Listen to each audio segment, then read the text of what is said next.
So the media propaganda here in Canada is trying to brainwash an entire country's population to think that we are in a phenomenal economic position, which is why we need to dish out billions of unaccounted dollars to fix something that isn't broken. Unless, of course, it is broken. This is the hypocrisy of the news cycle and what our liberal governments keep doing is they say everything is fine. There's nothing to worry about. It's all great. Meanwhile, behind them, the whole country is burning to the ground, literally and metaphorically speaking. So we're going to break down a couple different interviews and media segments because this is absolutely freaking insane. And the media is actually trying to say that Canada dishing out $5 billion to help ourselves in a time where we don't have the money to even spend. We don't have a budget. We're not even making money. It's just so freaking crazy to me. So, of course, we're going to break it down and take a look at it. But before we do, I want to encourage you all to hit the like button and subscribe if you haven't yet already. It does really help grow the channel. Without further ado, let's get right into it. Joining us now is CTV News political commentator and former NDP leader Tom O'Carroll. Tom, great to see you. Always appreciate your time. Let's talk about the new tariff support strategy. What sectors are going to be included in this $5 billion fund? What do you make of it? Well, I think it's a very good idea, and I think that Carney has spotted, using his experience and expertise, exactly what the federal government can do most positively to help. His message is very tough. He's telling Canadians, don't think that this is just a blip on the screen. Things have changed for good in our long-standing relationship with the United States, and we've got to adapt to it. So think of areas like lumber, where the Americans are larding on tariff after tariff after tariff. It's essentially protectionism, using an excuse about American national security, but obviously that's not true. So there's also, as you mentioned in the lead up, there's copper as a good example, steel, aluminum. These are sectors that are important in Canada. They're very vital to our economy as a whole, and they're being hit hard. So he's putting aside a sizable amount of money to keep workers here, to keep the jobs here to the extent possible. This is positive. And by the way, I think that one of the best things in it, and it's been a long time coming, is finally faced with the Americans who have for years had an America First buying policy for all government purchases. Well, we're going to be finally doing the same thing. So overall, that part of today's announcements is very positive. Yeah, another big part of today's announcement, pausing the EV target for next year, putting it under review. And also, it is yet another rollback of a Trudeau policy. Exactly. What does this say to you? This is a huge problem for future generations. So when you talk about sustainable development, you're looking at three different things at the same time. You're looking at the economy. We just spoke about that. Moving to preserve jobs here, to keep the economy moving, essential. But you've also got to look at the social side of things, meaning the job side, what kind of society we're leaving to our children and our grandchildren, and what kind of environment we're leaving to them. And we're leaving a huge debt right now. It's an economic debt largely, but there's also going to be an environmental debt. And we're not doing anything about that. To say that all of a sudden we're going to get rid of the targets that have been put in place for electric cars is a big mistake, because there's no reason for it. The car companies have been adapting to it. They've been preparing for it. All of a sudden, after having gotten rid of the carbon tax, which was one of the very few things that the Liberals did in 9 years in power, it's one of the very few things they did to reduce greenhouse gas emissions and come to grips with climate change and global warming. They got rid of that, and now they're getting. So you're seeing Mark Carney really create some distance with policies away from Justin Trudeau, even though Justin Trudeau's entire support team, all of the Liberal MPs, are still the same people that are in power working for Mark Carney. It's kind of weird, but I mean, it's good that they're removing these EV mandates. This is good. It's weird because we have a Liberal government which is following what the Conservatives want to get done. So everything that Pierre Poilievre is saying, hey, go do this, go do that, the Liberals a little longer, a little, further down the road right now under Carney are actually doing it. So that's kind of interesting, because if that's the case, then why didn't these people just vote Conservative to begin with, so that we can skip the middleman and the linger, and we can just implement these ideas right from the source? Getting rid of the obligation to have a higher percentage of cars be electric. At the same time, Canada has decided to put 100% tariff on Chinese electric vehicles. You could easily have cars on the Canadian market for under $20,000 Canadian if we didn't have that ridiculous 100% tariff. It doesn't make any sense. It was never discussed. It was never debated. We were just putting ourselves in lockstep with the Americans. So to the extent that all this is about the fact that the Americans don't care whether we're in lockstep with them, they've always just assumed that every country close to it is going to have the same foreign policy, the same trade policy, until they turn around and start attacking us.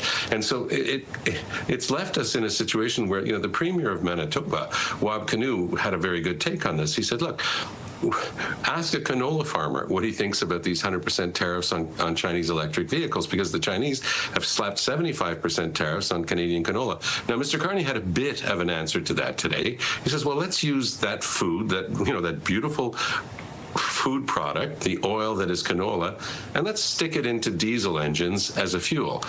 This just in terms of sustainable development, using food as a fuel isn't a great idea on a planet where there's not enough food for everyone.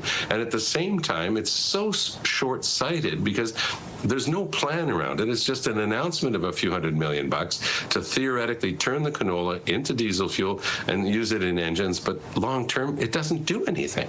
So this is the big mistake that they're doing. Now, one of the things that I do know about Mark Carney, because I've read what he's written, and I do know that he understands his stuff better than almost anyone. So for him to be throwing in the towel on this is a huge disappointment to anybody who cares about the environment and Canada's obligations under international accords. We signed the Paris Accord, and for the whole 9 years of Justin Trudeau, we were nowhere near meeting our obligations under that accord, and now we're dropping even the very few things that Trudeau had managed to put in place. So yes, for those who care a lot about what kind of planet we're leaving to our kids, this is a huge, huge problem. CTV News, all people care about is making life more affordable so that we can start to repopulate our own country and build within. I mean, this is crazy what's going on. If Carney's going to start reversing things that Justin Trudeau put into place, which is a good thing to reverse anyways, then why are we stuck with a liberal government if that's what Pierre Poilievre was going to do from the get-go? I mean, this is ridiculous. This is liberal logic. And now liberals are like backing this, saying this is good, that he's reversing some of these things. It's just freaking bananas. But the stupidity doesn't just end with CTV Tom Mulcair. It also bleeds over into CBC, of course, our state-funded broadcast. So let's have a look. And we're going to begin with that slew of new measures announced today by the federal government. Prime Minister Mark Carney says they will help transform Canada's economy and combat U.S. tariffs. First up, a Buy Canadian mandate, requiring the government to use Canadian suppliers for federal contracts. For businesses, both big and small, there are new loans and financing measures to help them deal with the impact of tariffs. And for workers, new skills training for up to 50,000 people and additional help to connect them to new jobs. And there's also relief for the most hard-hit industries, including the auto sector, as Carney hits pause on the government's electric vehicle mandate. And there's $370 million in production incentives for canola farmers facing Chinese tariffs. Carney said the new measures today turn challenges into opportunities for the Canadian economy. What's going on is not a transition, it's a rupture. And its effect will be profound. And that's why we're charting an economic strategy to move our country forward from reliance to resilience, from uncertainty to prosperity. Melanie Joly is the Minister of Industry, and she joins me now. Minister, thank you for making the time on a busy day. We appreciate it. It's a pleasure. Thank you. There was a lot there today, but it comes on a day when the country got a bad jobs report, losing 66,000 jobs and unemployment going over 7%. So I want to start, if I can, with the support you outlined for workers. There's a reskilling package for up to 50,000 people. Does that mean you're expecting 50,000 people could lose their jobs or be forced to change their jobs because of what's happening? So I think it's important to bear in mind that what we announced today is a very pragmatic way of seeing how things are evolving in the world and with the trade system in the world. And why am I saying that is it is now clear that the U.S. wants to go ahead with tariffs against countries in the world, and that many countries right now are not necessarily abiding by the free trade rules. So that's creating a lot of instability, and we're at a moment of rupture with that free trade system that we have known for decades. So we have to be ready, because of course it comes with disruption. It comes with the fact that businesses cannot take the same type of decision as they took for years based on geopolitics that were stable. No. And so what we're doing today is not only reacting now for what we're dealing with definitely the trade tariffs against key sectors, but we're laying down the foundation for the future prosperity of Canada. And so we want to make sure that we're ready. So we're not waiting for things to go badly. We're in action mode. We come up with an EI flexible approach, and also we're coming up with rescaling packages for workers. We're coming up with an important $5 billion strategic response fund for businesses in the affected sectors, but also with all other sectors. We're coming up with a Buy Canadian policy at a time where protectionism is a real thing. So all of this, instead of just willing to work a little bit better with America, willing to give a little bit more so that we can get a lot more in return in the long run. This is insanity that our government is going so far and trying so hard to fight America right to the final breath. Oh my goodness. That's what you're seeing the government doing. But the 50,000 jobs, Minister, the 50,000 number. That's what you're seeing, the government of Canada doing right now, is really to be able to prepare Canadians for what's happening. Now, okay. Oh, there it is. Oh my goodness. The Canadian government is saying, look, I know it's bad and it's going to get worse, and we're preparing you for it because we have to stick to this fight together. We have to, what this reminds me of? This reminds me of you're out with your buddies and, you go to the movies. I know, right? Crazy. Back in the day, people used to do that. So you go to the movies and you sit down and the movie's garbage. It's like a foreign movie. It's not even in English, and it doesn't even have subtitles. And you're sitting there going, I don't think I want to watch this. And everyone around you is going, yeah, but you have to. And you're like, you're an adult. And you're like, what? I don't think I have to watch this. I think I could just get up and walk away. This is crazy. So that's kind of what's happening right now with Canada, is people are just getting up and they're leaving Canada because this country is facing this right now.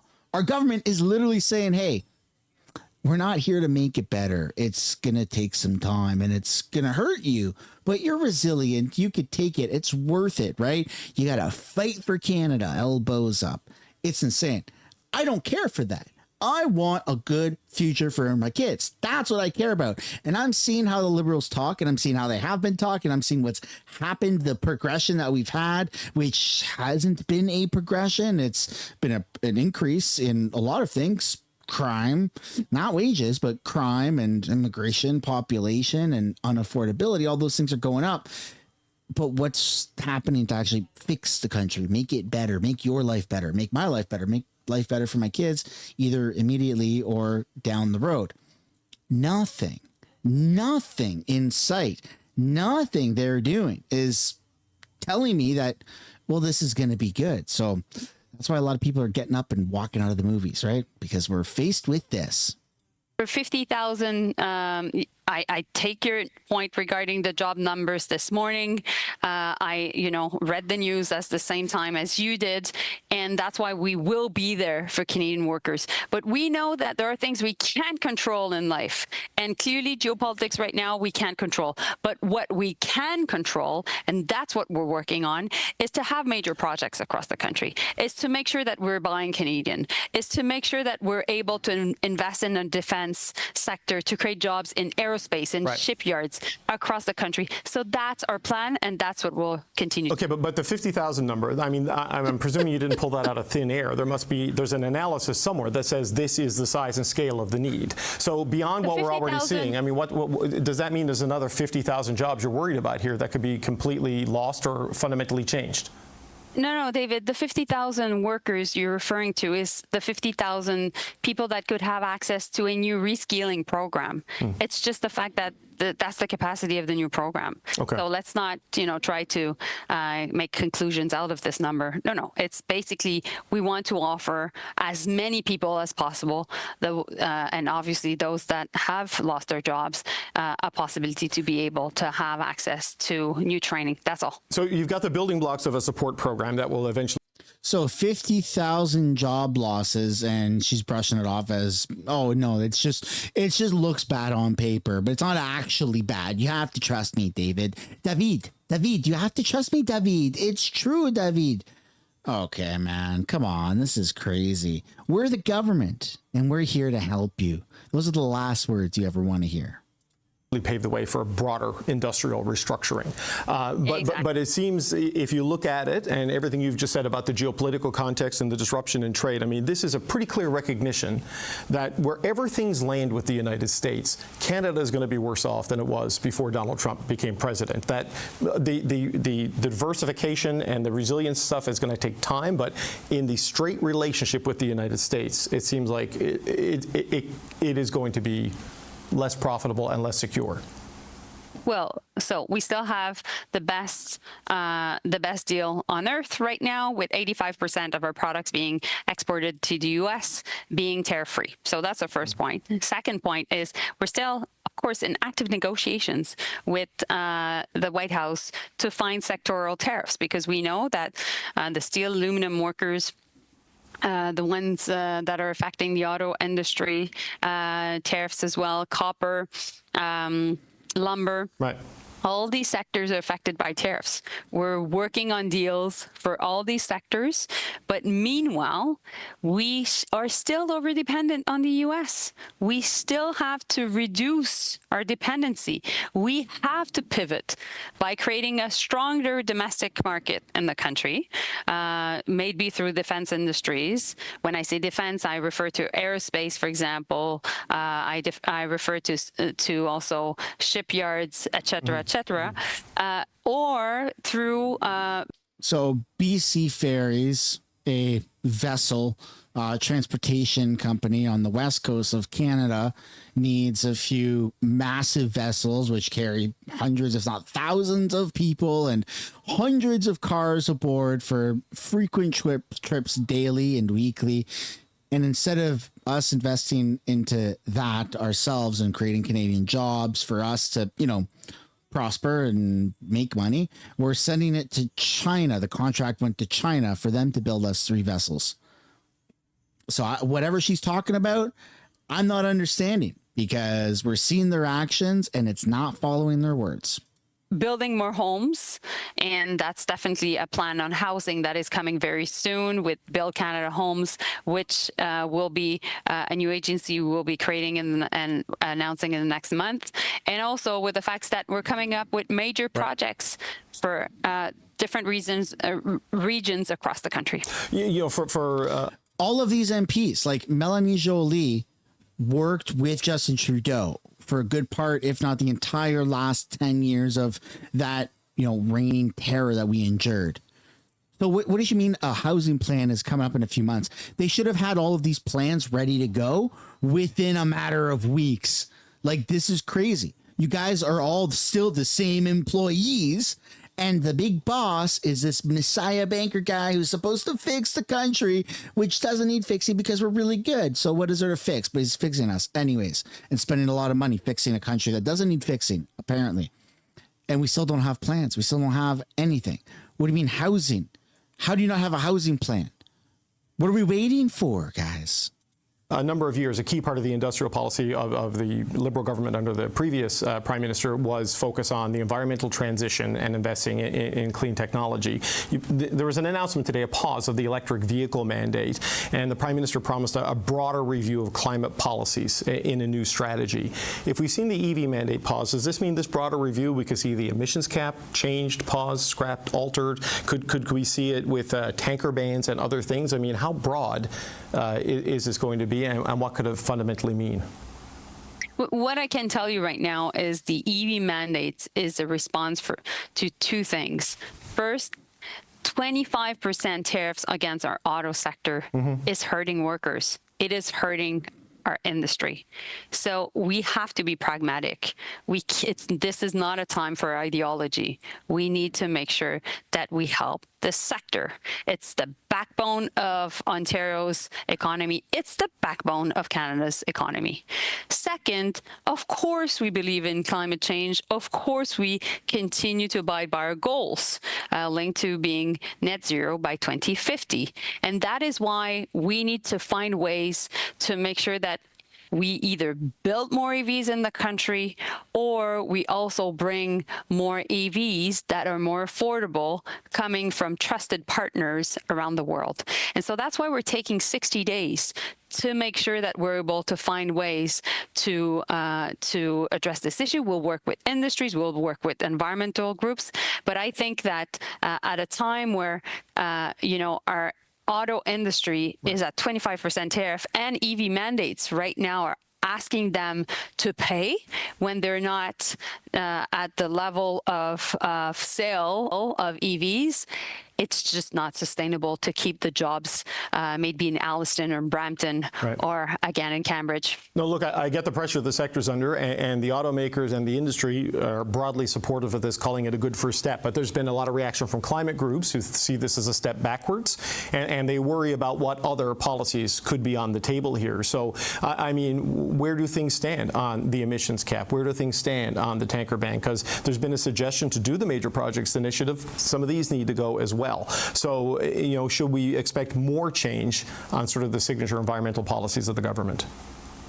So the Minister of the Environment, Julie DeBruyn, is working right now on a new climate competitiveness strategy to make sure that as we are building even more our investments in to fight climate change, that Canadian companies can really benefit from it. When you look at it, 9 out of the 100 most important clean tech companies in the world are in Canada, and they're in the top 10. So I'm just saying that we have a clear advantage, and we don't want to lose it. That's why our climate plan is working, but there needs to be adaptations based on what we're going through in the economy, and we need to make sure that we provide a form of predictability. We'll work with industries on this. But, I've been hearing the Conservatives saying that the EV mandates are the reason why the auto sector is going badly. It's so disconnected from the reality. It is because of the decision of the White House that our auto sector is being targeted right now, and that businesses from the D3, from Ford, GM, Stellantis to Honda and Toyota, whom I'm in contact constantly, are taking decisions by the hour on how they will continue to do business in Canada. And so the threat to the auto sector is real. It has consequences on decisions that business leaders are taking, but I must say also, people in Windsor, people in, Southern Ontario and the GTA that are part of the supply chains, all the small and medium-sized businesses that are working for these really important companies in Oshawa or elsewhere, need to be able to know how we're helping them. So EV mandates is to make sure that they have, liquidity right now, but also we're coming up with a strategic response fund of a $5 billion to help the auto sector, and also with help for SMEs through our regional development agencies. For the Southern Ontario, it's FedDev, and that's a $1 billion fund. On the Okay, Canada has no idea what it's doing, and this is why we are on the verge of bankruptcy. These people will keep lying and saying whatever they need to say just to bend the truth in order that, in a way that works in their favor, so they can get reelected, so they can continue to keep their job and screw you over, screw me over, and my kids' future over. I'm freaking fed up. I'm done with these cuck liberals that just lie and manipulate people. That's in the video. Hope you enjoyed it. See you next time. Bye for now.